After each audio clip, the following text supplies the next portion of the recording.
हम लोग यहाँ डीएड के लिए और सीटेट के लिए जनरल इंग्लिश का एक सेट तैयार कर रहे हैं, जिसके इम्पोर्टेंट क्वेश्चन को इसमें लिया गया है। पहला क्वेश्चन है, फिल इन द ब्लैंक्स करना है। If you dot an email it will stay in your trash for 30 days. Option A में है डिलेट, बी में है विल डिलेट, सी में है हैव डिलेट और डी में है हैड डिलेट। कौन सा आंसर सही होगा?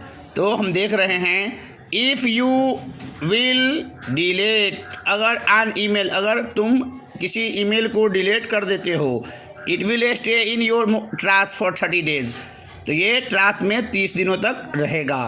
तो ऑप्शन बी सही है। पहला डिलीट है, दूसरा विल डिलीट है, तीसरा हैव डिलीटेड है और फोर्थ डी ऑप्शन है हैड डिलीटेड। तो ऑप्शन बी हमारा सही है। ऑप्शन बी को हमने टिक किया।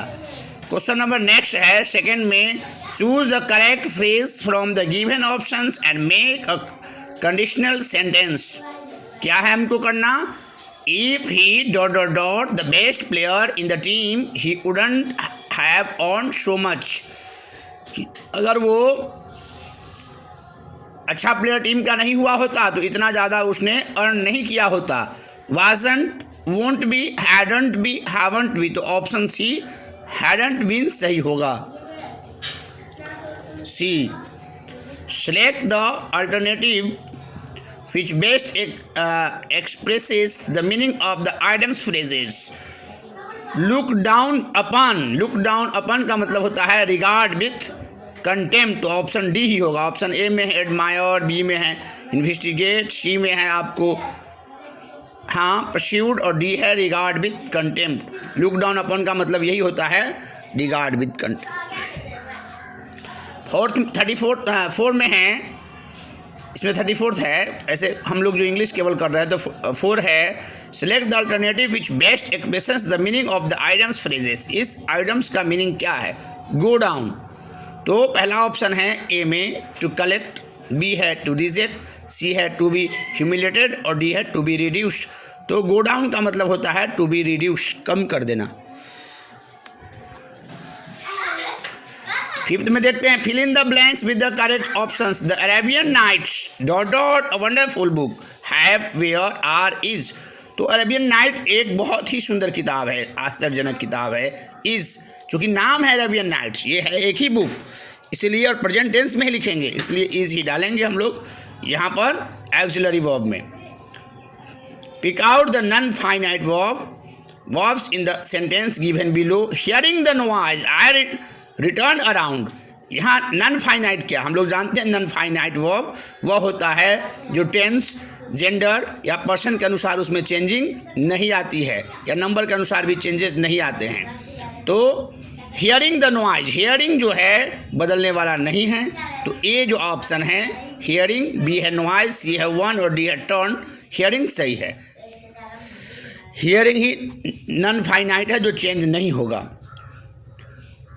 Identify the tense with use in the following sentence. देखते हैं, we are going to reach the destinations as scheduled. We are going, हम लोग जान रहे हैं प्रेजेंट कंटिन्यूअस टेंस है, आर लगा हुआ है और वर्ब के बाद ing लगा हुआ है, तो वह प्रेजेंट कंटिन्यूअस ही होता है। 38 में है, a sentence has been given in active voice. Out of the 4 alternatives given below, select the one which best expresses the same sentence in passive voice. Active voice दिया हुआ है लव योर कंट्री, इसको हमको passive करना है। तो हम लोग जानते हैं कि इम्पेरेटिव सेंटेंस जो है उसमें हम लोग अगर ऑर्डर आएगा, सजेशन आएगा या एडवाइस आएगा, लव योर कंट्री, अपने देश से प्रेम करो, ये सजेशन है। एडवाइस है तो एडवाइस वाले में शुड भी लगा कर बनाते हैं, तो your country should be love, ये ऑप्शन ही सही है। Your country should be love. Fill in the blanks with the present perfect continuous tense from the verb given below. Workers ... day and night. हमें क्या करना है? Present perfect continuous.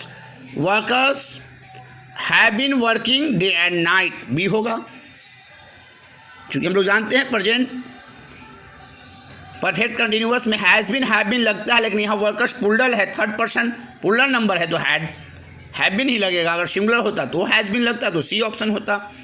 14th में है pick out the non finite verb in the given sentence. Try avoiding being late, try avoiding देखिए non finite है, being भी non finite है, तो ऑप्शन ए में है ट्राई, बी में है अवॉइडिंग, सी में है लेट और डी में है अवॉइडिंग और बीइंग, तो ऑप्शन डी ही होगा।